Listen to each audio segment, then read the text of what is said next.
Hello and welcome back to my channel. This is our Year of the Heart, and I'm excited to bring you the first video about the discussion we're going to have this year on Brené Brown's new book, Atlas of the Heart. And I didn't reference in the other videos that I've talked about this. The subtitle is Mapping Meaningful Connection and Language of Human Experience. And in the quick things that I did say about the book, it's certainly going to be a lot of talk about emotions. And if you didn't see the beautiful cover, there is something that looks like a heart that's also looking like a continent too, right? And when you think about an atlas, it definitely is, it's like a map, another word for a map, I suppose, but a larger view, I suppose. I'd have to look up the actual definition of atlas versus map, but it's going to be a discussion about how we navigate through our emotions, which most often as humans we have referred to the heart as the area of emotions. Of course, we hear that we might be heartbroken, and it's like or you might be, or you're in love and you think about your heart. I'm in love and I'm beloved. I don't care who knows it. I was just watching Elf over the Christmas season. So today I just wanted to do a little quick discussion on the intro to the book that I hope you've had a chance to read. It's such a big, beautiful book. As you're reading it, it's definitely different than sitting with a small little paperback like we had on the last book. So it's an experience, and you might want to break it into sections, because even this intro took a little while to read. It's not a quick read. And I'll do a brief summary of it to say that Brené talks to us about how she realized as she was going through some old boxes, her mom had saved some things of hers, that back in college she was talking about emotions and human experience and connection and all that way back before she even knew how her path to becoming a researcher, and her primary area is shame. And as she really talks to people about how if you want to live what she calls a wholehearted living experience, that there are guideposts that she thinks that you need to cultivate certain things and let go of certain things, and shame is a big part of that. And so before she was even doing any of that, and became well known initially through a TED Talk that she did, if you Google that you'll find several, she was already talking about this way back in college. So she thought that was pretty interesting, and it got her thinking about her own upbringing and also just the study itself of emotions, because she shares that when people they did some research about what people thought the main emotions were, and it was mostly happy, sad, or angry. Those were the three big ones that came out. And so she's looking at this research and going like, what about, exhilarated or interested, or I don't know, there were also other negative ones like depressed, or nobody really, they said sad. I suppose that could be depressed. But there's certain levels, of course, of everything from happy to sad. And I know there's a lot of research on anger, so, it's like, where does angry fall in that spectrum? Sometimes in some research, they'll say that anger is better than the bottom end of being sad, because it's a movement, it's like an action towards happiness. So, and we know about grief, right? The stages of grief you hear about. So Brené really became intrigued and thought, why do people react the way that they react? And she talks a lot about, and if you've done any therapy or you're really emotionally intelligent, as they say these days, then you've probably heard when people say that they were triggered, or there was something that elicited a response that probably wasn't maybe how they wanted to act, but it was like, when someone pushes your buttons and it's like you weren't prepared to fly off the handle, but it just happens because they got you in the right way. So that's how Brené's going to be bringing emotions forward to us. Like, remember I told you some of the names of the chapters, that they all start with places we go. So that's like the emotions that we have. So I will read you the names of all the chapters. I just mentioned a few of them. There are 13 in total, and we're going to be going through this book slowly. I'm going to stretch it out for the whole year. So number one, the first chapter is places we go when things are uncertain or too much. Number 2, places we go when we compare. Number 3, places we go when things don't go as planned. Number 4, places we go when it's just beyond us. Number 5, places we go when things aren't what they seem. Number 6, places we go when we're hurting. Number 7, places we go with others. It's true, we can get pulled into things, right? Number 8, places we go when we fall short. Number 9, places we go when we search for connection. And that was a big word on the cover, right? About connection. Places we go when we search. Oh, sorry, I said that already. Number 10, places we go when the heart is open. Number 11, places we go when life is good. Number 12, places we go when we feel wronged. Number 13, places we go to self-assess. So that could be different than the one with the comparing, right? And wait a minute, I guess I'm at the end. Yeah, number 13 was places we go to self-assess. So as she's introducing the topic and how she came to this particular research she did for this book, she does share a bit about her childhood and her upbringing and the dynamics within her house, and also shares something I'd really never heard her say before, that she felt like when she was growing up that she had this, what she called a secret power.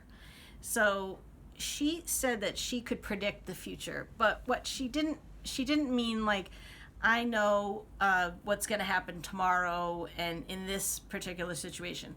She meant that within about a 15-minute period, she was very highly acute to, say she was amongst other people and a comment was made within the group. Within 15 minutes, she could predict how the one person probably in the group was going to react and what the fallout was going to be. So she started to realize, so like say you're in a group and someone says, like, you look like crap today or something like that. And they might say it to a person that could have been triggered with anger by that. I mean, I'm assuming she would have to know the people in the situation, or maybe she felt like no matter what, she started to see patterns where if somebody was hit with a criticism, or I mean, that's just flat out mean if someone said it in that way, but she could predict how that person that was the subject of the comment would react. Would they be totally silent? Would they lash out? Would they, start acting like, I mean, she could just basically figure out how their emotional response, really, that's what she was predicting, how their emotional response would play out. And I mean, I think of humans and I think of like, well, that situation, it could be different for each person. So I'm assuming that we're going to learn about that in this book too, because you could say the same thing to someone and they might make a joke and laugh it off, or somebody else might start crying, or they might say, well, you look like crap too, So Brené just realized, and she called this a secret power, that she was able to really start to see patterns in the responses that people had. And this, she shares, came out of her family dynamics, because it sounds like there was some alcohol, there was some anger, and it was like she could predict, and she was the oldest, she shares too. So she was on eggshells, she said, all the time, because it seemed like things were either really great or they were just horrible and somebody was crying. So she could say that they could be going great at any second, and then within, a short period of time, it could just like explode and like, yeah, it's like the whole family is in different rooms. So as her role as the older child too, she also was almost trying to like parent the other kids too and be like ready for anything, and how she was gonna, like, she thought of herself too as a protector. So I think that's that upbringing that she had really prepared her and allowed her in her own home to see a lot of things play out. So it probably was what lent to that particular superpower that she said that she had. So I can relate to some of the things. I didn't grow up in a hostile home by any means, but I can relate to some of the things that she says in the intro section about how nothing was really normalized in her family or necessarily talked about.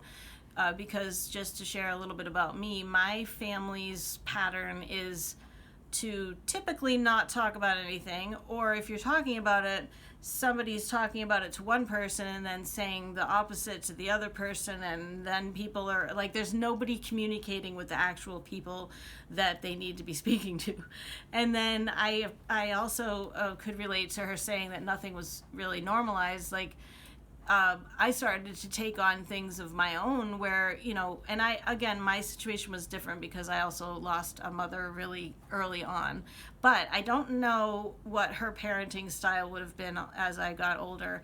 So it's hard to predict if I would have turned out the same way, that nature versus nurture sort of thing. But I didn't really have somebody there necessarily, not for any fault of their own, but I didn't really have the emotional support that I needed growing up, and I've only really come to terms with that over the recent past, and realized that, like, I tried to parent myself, but I didn't have the skills, and I sort of lacked the ability to comfort myself, and also to normalize things, like she says. So what does that mean? So that would mean like, oh, everybody messes up sometimes, or people break up, and it's not the end of the world, like, you're gonna get over this, like, and how Brené talks a lot about resilience.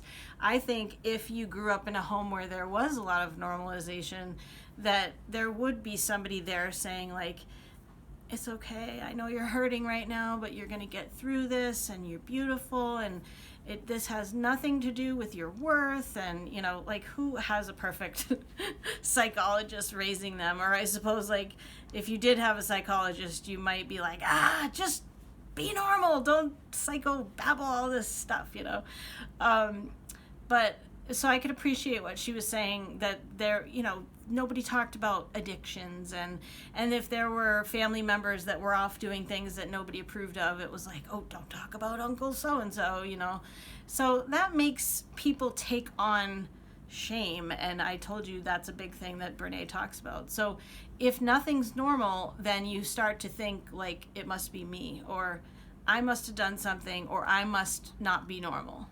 So I was really interested to read her introduction, because I guess I didn't realize that about her. I never knew really how she came to the point of having the shame in her own life. Like, I knew that she struggled with addiction and some other things from her other books, but I really had not gotten this deep into her family dynamics, I should say. So I felt a kinship with her, because I think I have a different experience, but also there was some crossover.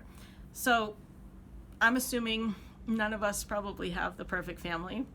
So maybe as you're reading this, you might find in another way, or at least in some of the bits and pieces that she shares, that you can relate to thinking back to your own childhood, and maybe you had some what you would call superpowers, where you might have known what was going to push somebody's buttons, or if somebody got too stressed out or was hungry or something, that you would be like, all right, I know, I can tell that my dad is getting like really edgy right now, and I better go hide, or so we don't even know these little things that we're learning as we grow up, do we?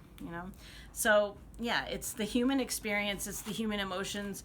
And in that one where she said about where we're searching for connection, there's a lot of that in Brené Brown's work as well, where she talks, that is a human thing, right, to be searching for connection. And she talks a lot about how if you have shame or other things that like stop you from connecting with others, then it's going to be a less than wholehearted existence, I should say. So she shares with us that past about how she realized that thing too about herself, like that she was already talking about a lot of these research things in her early years, even before she had decided on her path. And so after she tells us about this secret power that she always believes she has, she sort of breaks it down. And she talks about the data that they came up with as she was working on this book. And she also shares a lovely picture of some of the psychologists that she worked with on coming to some of the conclusions that they did come to. So she says, I'll just read this part. Imagine if you had a shooting pain in your left shoulder, and that was so severe that it actually took your breath away. The pain kept you from working, sleeping, and fully engaging in your life. When you finally arrive at the doctor's office and she asks you what is going on, there's suddenly tape over your mouth and your hands are tied behind your back. You try yelling through the tape and freeing your hands so you can point to your shoulder, but there's no use. You're just there, inches and minutes from help and possible relief, but you can't communicate or explain the pain. I would imagine in that situation, most of us would either fall to the floor in despair or fling ourselves around the room in uncomfortable rage. This is not that different from what can happen to us when we are unable to articulate our emotions. We feel hopeless or we feel a destructive level of anger. So I'm assuming from what she says, in addition to that in the intro, that as we learn about the places that we go, when we talk about these various things that might trigger us or that we're looking for, that I just totally lost what I was going to say. That, oh my God. I don't know what happened. I saw a bird outside for a second and I lost my train of thought. Okay, I know what I was going to say. It's kind of funny now that I lost my train of thought, because what I was going to say was that as we go through these chapters, it's going to be that we might not know how to articulate. Like, so that scenario that I said, you look like crap. Well, the other person might not know how to react and say, that is not okay with me. Remember we learned about that in one of the books? They might instead lash out in anger or say, well, you look like crap every day of your life, and like take it to the other way. And that's because they don't know how to articulate how they're feeling. And they may have a fear of saying, you know what, that really hurt my feelings. And it embarrasses me that you would say that in front of other people. And then, I can just imagine if the person shot back with that, which is such a healthy response, the other person, obviously they probably have their own insecurities to be saying something like that to someone else. This is probably a chain reaction, and who knows? It can definitely be about communicating our needs or not being able to communicate our needs. I know for me, I am a really good communicator in some ways, but I am not good at saying, well, I'm getting better, I should say, and I can do it when I feel really safe, but I'm not great at articulating my needs in a certain situation, especially when I fear somebody else's reaction, or that I'm not allowed to have my feelings, or I'm not allowed to ask them for more than they're able to give me, or something like that. And it's interesting where I just said, like, I might not be allowed to feel my feelings. We talked about last year, and also in Simple Abundance the year before, that sometimes we aren't brought up with people that really are able to normalize, if you want to use Brené Brown's words, to normalize that emotions are okay, and that we are allowed to have feelings, and they shouldn't be berated, and it should be something that is also normalized. Like, I know how you feel, and like that you should learn how to calm down and things like that, which we don't always get those skills, right, as we're growing up. So I know, and I've said this to you, I think I even said this thing, like I have this emotional response that I get from being a child and being an emotional person and having a parental figure be like, it's like walking on eggshells, like around you, you know? So I was obviously triggering that person's response, my dad, sorry, dad, who doesn't really know how to deal with emotions. So I was dealing, you know, he's walking on eggshells because he's afraid he's going to set me off.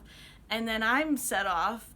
And then his comment to me makes me feel like there's something wrong with me because like I'm emotional. And then like now I've made his existence difficult, you know, so you can see how these things start. And I just, there's a part of me, like I always did love psychology classes, and there's a part of me that likes to understand these things.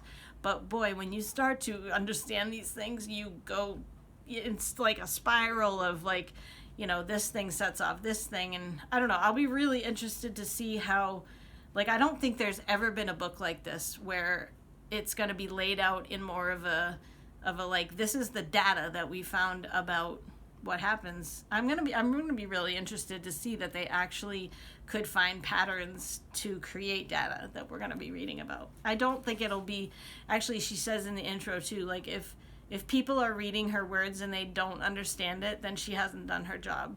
So I don't think it's going to be a clinical book that we're going to be feeling like is over our head or is really meant for health professionals who deal with mental and emotional issues. I think it's going to be written in such a way that the average person, hopefully, will be able to make sense of it.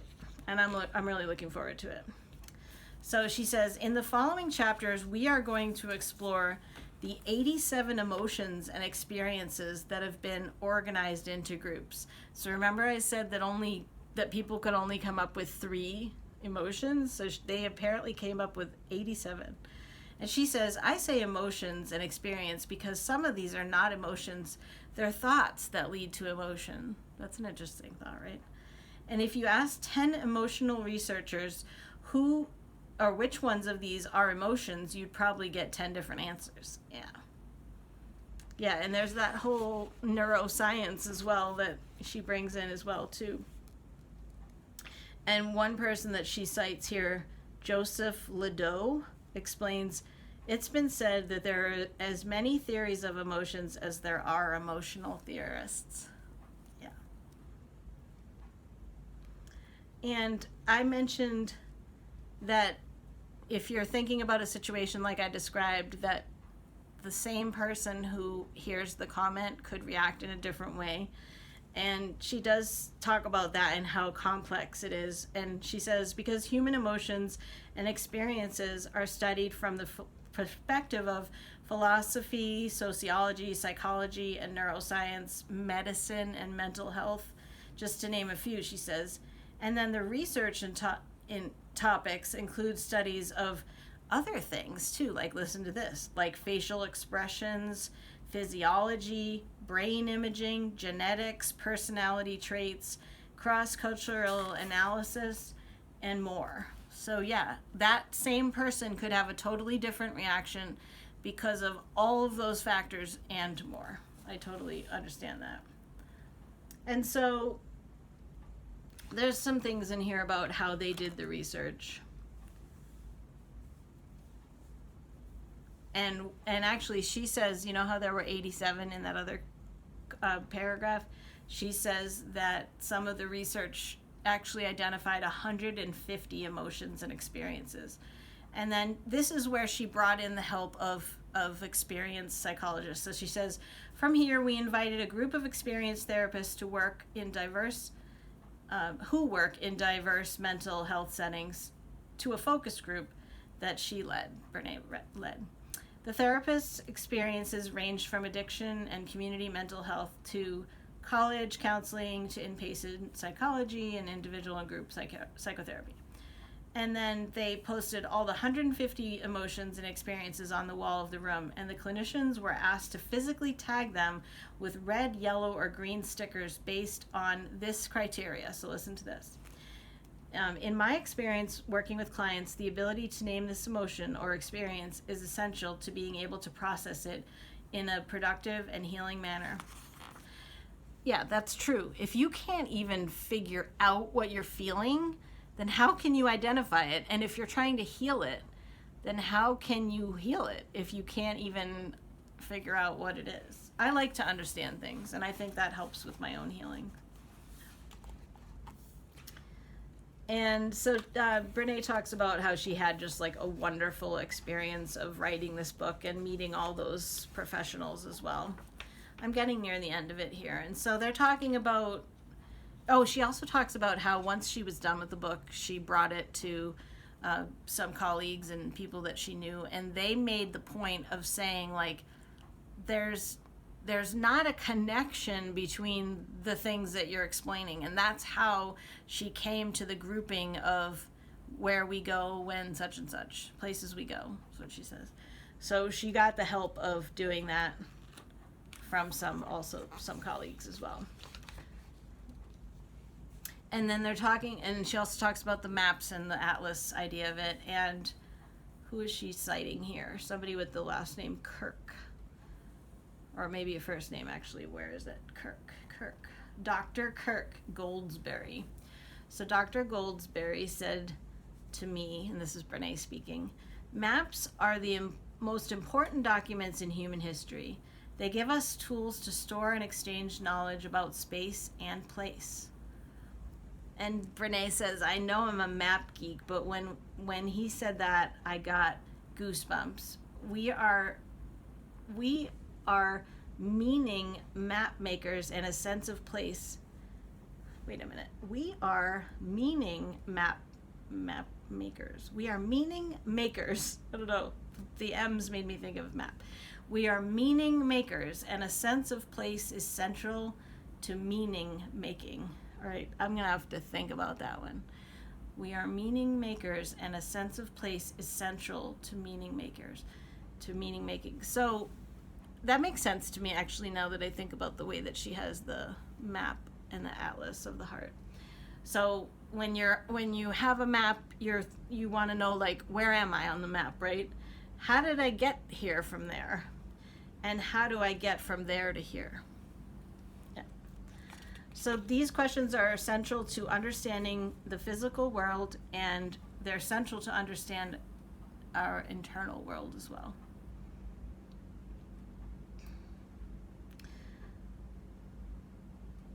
Human emotions and experiences are layers of biology, biography, behavior, and backstory. So that's why she told us a lot about that.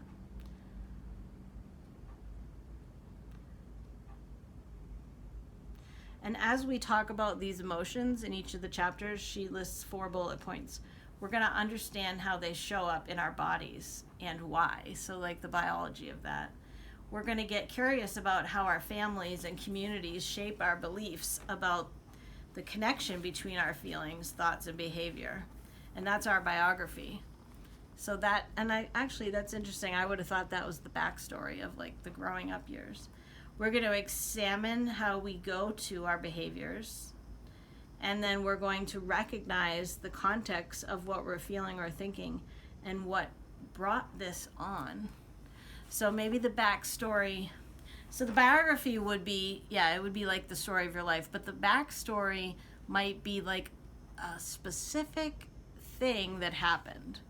Somebody teased you on the playground or something when you were in first grade, and so then that person telling you looked like crap, and maybe you stepped in dog crap that day and you associated crap with that horrible experience. I don't know, I'm just making this up in my head. But yeah, it's going to be a really interesting read, I think. And this is how she closes the introduction. This is great. So often we feel lost, adrift in our lives. Our first instinct is to look out into the distance to find the nearest shore. But that shore, that solid ground, is within us. The anchor we are searching for is connection. Oh, that's interesting, right? And it is internal. To form meaningful connections with others, we must first connect with ourselves. But to do either, we must first establish a common understanding of the language of emotion and human experience. So we're going to learn a lot in this book. We are. I hope you look up who Brené Brown is too, if she's a new name to you. And again, this just came out at the end of 2021. I hope you get your hands on it. If you don't, I'll certainly be talking about a lot of it. And the next time I talk about the book, it will be about the first chapter. I'm sure in between, as you know, during the year I do sprinkle in other things, so I may have more to say. I hope your January is off to a great start and that you've gotten some inspiration in some of the early videos that we've shared. And I thank you for being here. As always, I love it if you leave me a comment, so say hello, let me know how you're doing, and I will see you on the next video. Much love to you all. Bye-bye.